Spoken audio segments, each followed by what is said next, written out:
La République démocratique du Congo est-elle un état de droit depuis que Félix-Antoine Tshisekedi Tshilombo est à la tête de l'État? Est-ce la parité homme-femme est respectée en RDC? Voilà les sujets clés de cette émission Univers de femmes. Mesdames, Messieurs, bienvenue dans votre émission. Nous avons le réel plaisir de recevoir pour vous aujourd'hui Maître Joël Mbamba Kona. Qui est Maître Joël Mbamba Kona? Maître Joël Mbamba Kona est avocate au barreau de Kinshasa Matete, cofondatrice du mouvement citoyen Filimbi, présidente nationale de l'ASBEL AIFA, comprenée par là Alliance internationale de femmes avocates, présidente de l'ASBEL Femmes de droit, collaboratrice au cabinet de son père, les bâtonniers nationaux, Matadi Wamba. Elle est également mère de 2 enfants. Voilà un peu notre invitée de ce jour, Madame Joël Mbamba. Bienvenue sur les antennes de Canal Numérique Télévision. Merci beaucoup. Vous avez suivi votre présentation. Est-ce qu'il y a quelque chose à ajouter par rapport à ça? Il y a toujours quelque chose, mais l'essentiel est dit. Je pense qu'on peut avancer. Très bien. Parlez-nous un peu de votre parcours juridique en quelques mots. Mon parcours juridique. Oui. Ok. Alors, j'ai prêté serment en 2009, le 14 août, au barreau près la cour d'appel de Kinshasa Matete. Et depuis, je travaille, donc ça fait pratiquement 12 ans que j'exerce cette belle et noble profession d'avocat au sein du cabinet Matadi Wamba, avec des passages éclairs dans différentes structures telles que la société Hologramme Identification, un service où j'étais juriste là-bas. Et voilà. Et pourquoi vous avez fait le droit? Qu'est-ce qui vous a motivé à faire le droit? C'est puisque votre père est avocat, il est bâtonnier national, je l'ai dit, Matadi Wamba. C'est pour ça que vous avez fait le droit ou c'est venu comme ça? Forcément, j'ai été influencée par mon entourage direct, mon père, et il y en a tant d'autres qu'on ne cite pas, ça ne sert à rien. Mais aussi, je pense que j'ai ça dans les veines. Hein. J'ai le droit en moi, le souci du droit, de la justice, d'un état de droit. Et c'est d'ailleurs ce que je prône dans le milieu associatif. Je suis plus ancrée, centrée dans des associations qui militent pour les droits humains. Même Filimbi, nous pensions au droit avant tout, hein, le droit à la prise en charge de la population par elle-même, choisir nos dirigeants et tout ça. C'est vraiment, c'est en moi le droit. Je pense que je suis taillée pour ça. Voilà. Vous militez pour que le droit de l'homme soit respecté en République démocratique du Congo. Vous êtes sans ignorer qu'à l'est de la RDC, la femme est victime de violences sexuelles et violences de tout genre. Vous, en tant qu'avocate, quelle lecture faites-vous par rapport à ça? Qu'est-ce qu'il faut faire exactement pour mettre fin à ces cruautés? Voilà. Pas qu'à l'est. Pas qu'à l'est. C'est partout. Hein. Les violences sont de différentes formes. Et elles sont vécues partout dans ce pays. Il y en a au milieu estudiantin, pour les jeunes filles qui, vous savez comment ça se passe dans nos universités. Oui. Il y en a au milieu du travail. Il y a les violences domestiques dans nos maisons. Mais les violences à l'Est, pour moi, c'est un cas ou une crise humanitaire, si on peut appeler ça comme ça. Un cas très, très, très grave sur lequel on doit se pencher vraiment et prendre des mesures drastiques pour éradiquer ça. Parce que l'humanité est menacée. Les personnes violentées, on utilise au fait le viol, on utilise ces atrocités comme arme de guerre pour terroriser la population et pour s'aimer la terreur dans un coin de notre pays. Et c'est un cas où l'humanité tout entière est menacée. Alors, je pense qu'il faut se pencher sérieusement et concrètement sur ces cas. Apporter de la sécurité, Oui. mais aussi un soutien efficient, un soutien efficace, un soutien effectif aux victimes. Donc, voilà. Puisque nous parlons de respect des droits de l'homme, et alors, maître Joël Bamba, quelle lecture faites-vous de l'état de la nation depuis que Félix Tshisekedi est à la tête de la RDC sur le plan juridique?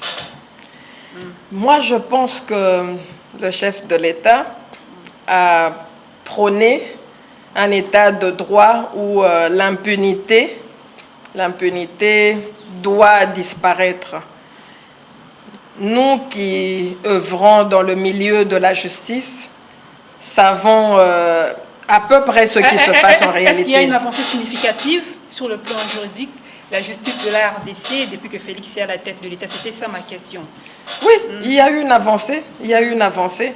Déjà, le sentiment d'impunité pour certaines personnes, que ce soit les employés vis-à-vis de des employeurs vis-à-vis de leurs employés, que ce soit nos dirigeants, le travail que l'IGF est en train de faire, l'inspecteur général des finances, le travail au parquet. S'il faut dire aussi un mot par rapport à ça, les procès 100 jours et tout. Le procès 100 jours et tant d'autres procès. Il y en a qui sont médiatisés et d'autres qui ne le sont pas.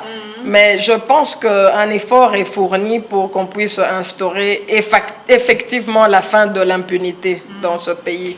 Et ça, c'est un souffle nouveau qui nous rassure, même nous autres les praticiens, parce que parfois on arrive dans un dossier, on se dit mais comment on va faire dès qu'on voit la personne qui est en face.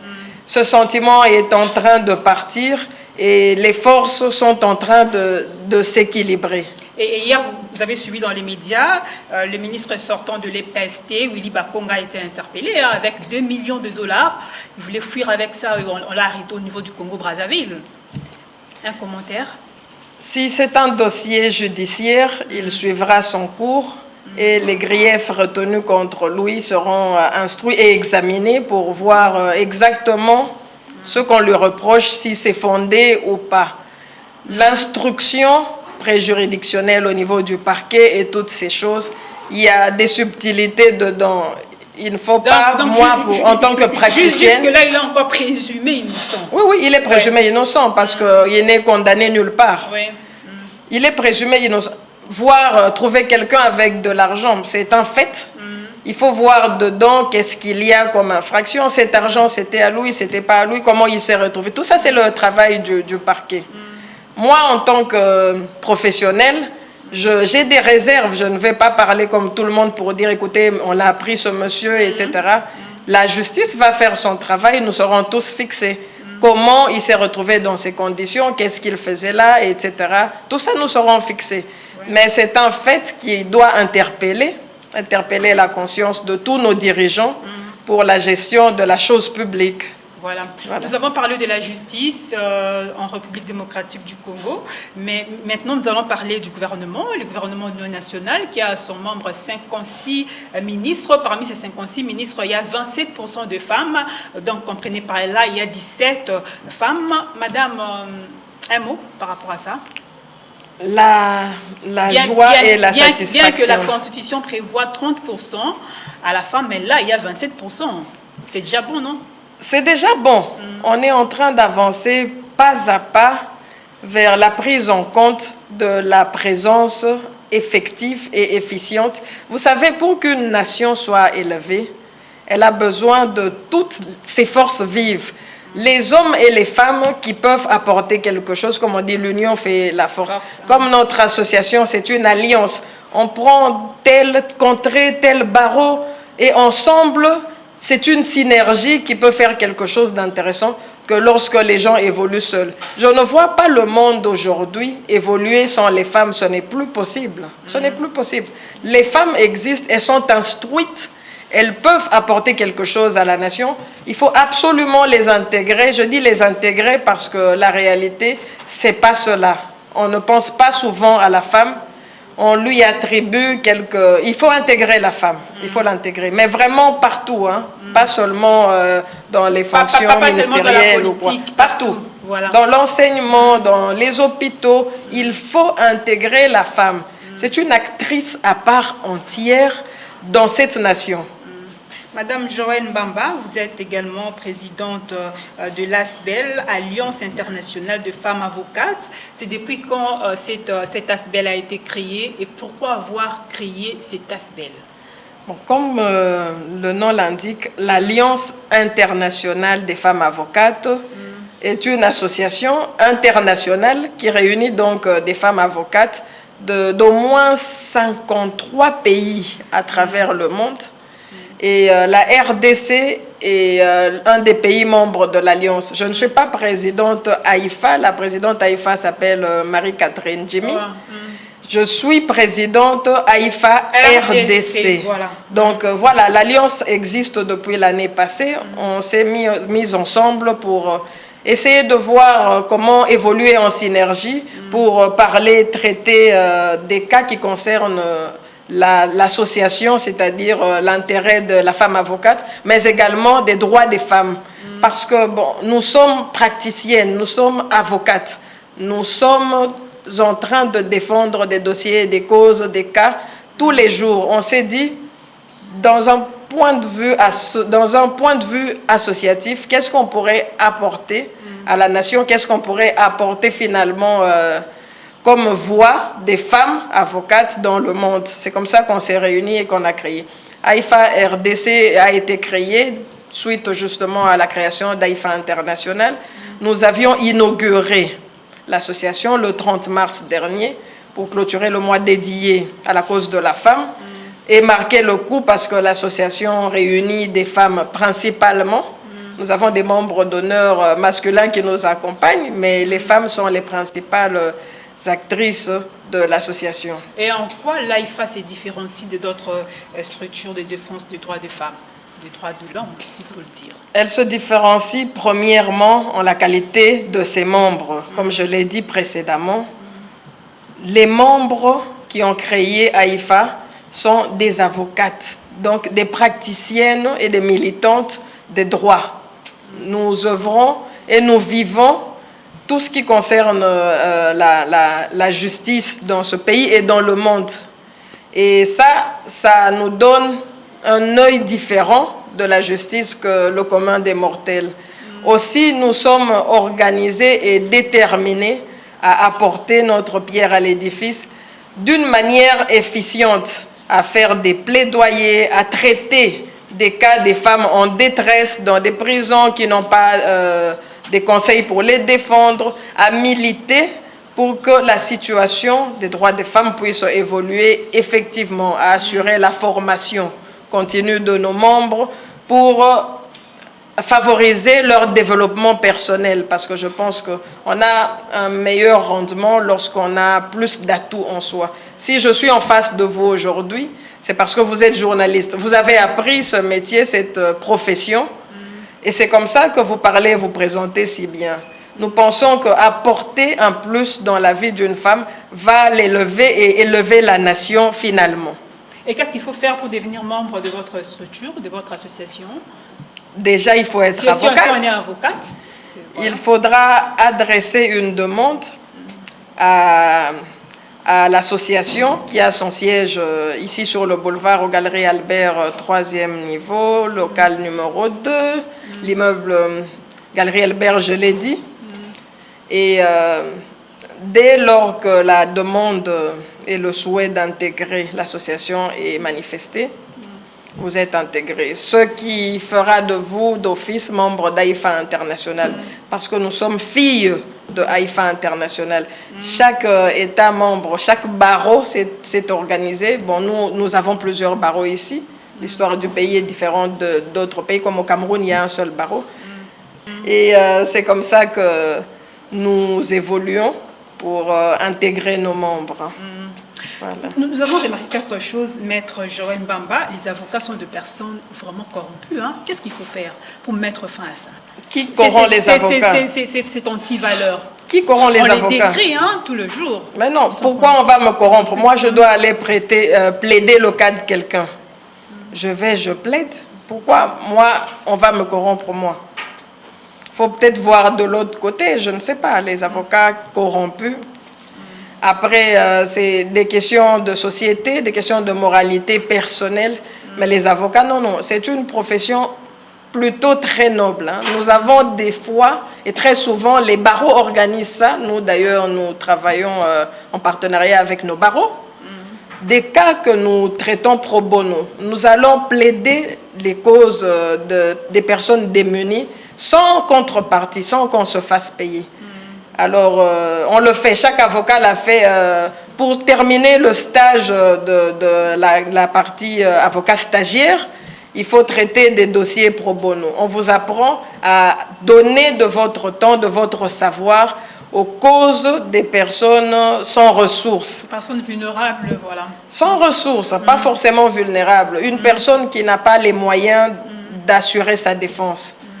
Alors, moi, je pense que l'avocate est un monsieur, une dame qui défend des causes. Et comme l'association, là, on défend des causes, on va défendre, on vient de commencer, on va défendre des causes pour promouvoir, pour élever la nation. En réalité, on gagne quoi? On gagne quoi? Je l'ai dit tantôt que vous êtes aussi cofondatrice du mouvement citoyen Filimbi. Ouais. C'est quoi l'objectif ultime de ces mouvements citoyens Filimbi? Le mouvement citoyen Filimbi, mon Dieu, dois-je en parler? Est-ce que... Bon, je vais dire un mot. Juste un mot, puisque vous êtes cofondatrice. Oui, oui.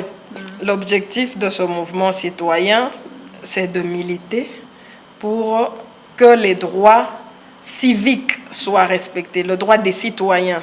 Et ces droits sont respectés depuis que le mouvement a été créé. Il y a évolution. Où le mouvement est toujours en train de soutenir l'opposition, s'il faut le dire.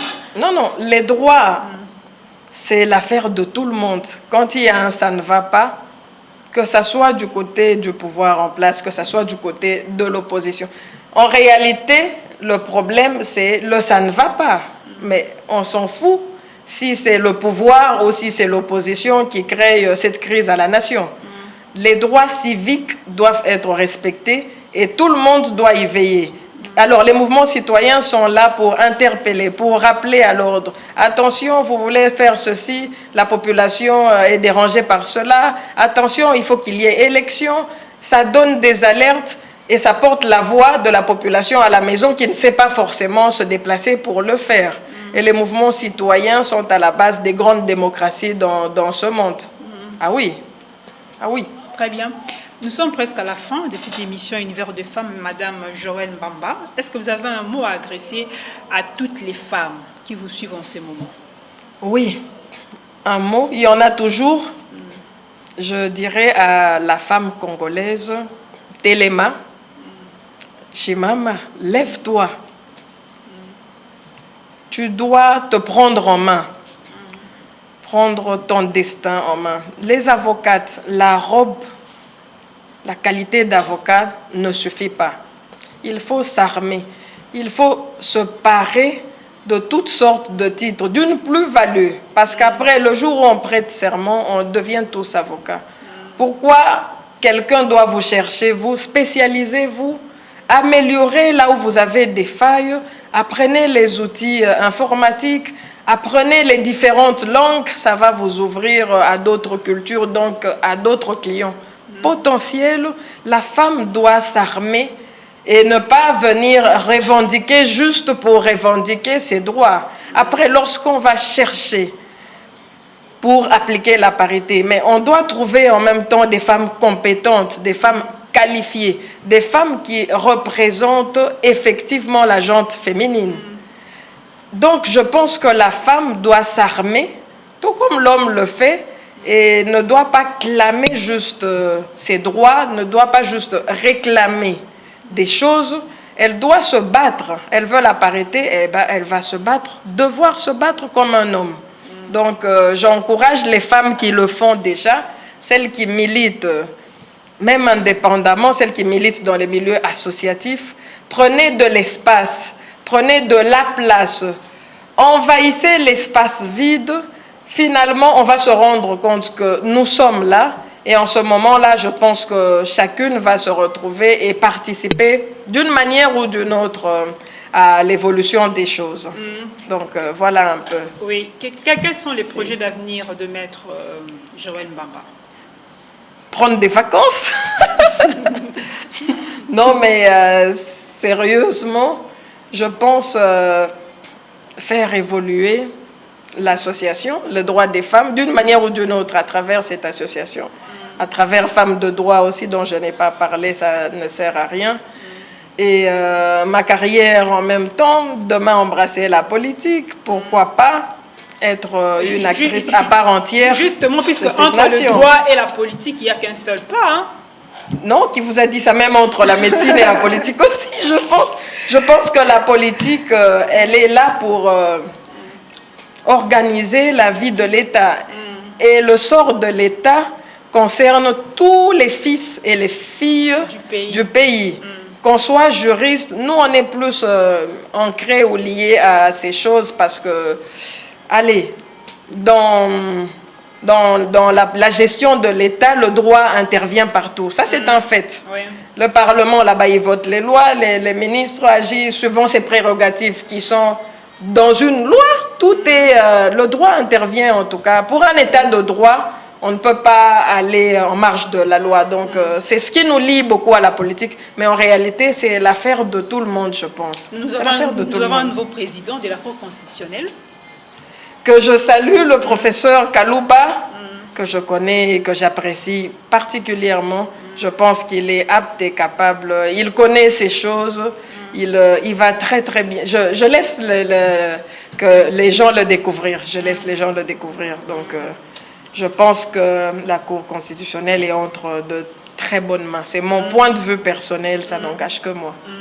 Voilà, mesdames, messieurs, c'est la fin de cette émission Univers de femmes qui avait le réel plaisir de recevoir pour vous aujourd'hui une femme avocate. Il s'agissait de madame Joël Mbamba Kona, avocate au barreau de Kinshasa, Matete, cofondatrice du mouvement citoyen Filimbi, présidente de l'ASBEL, Alliance internationale de femmes avocates, section RDC. Voilà.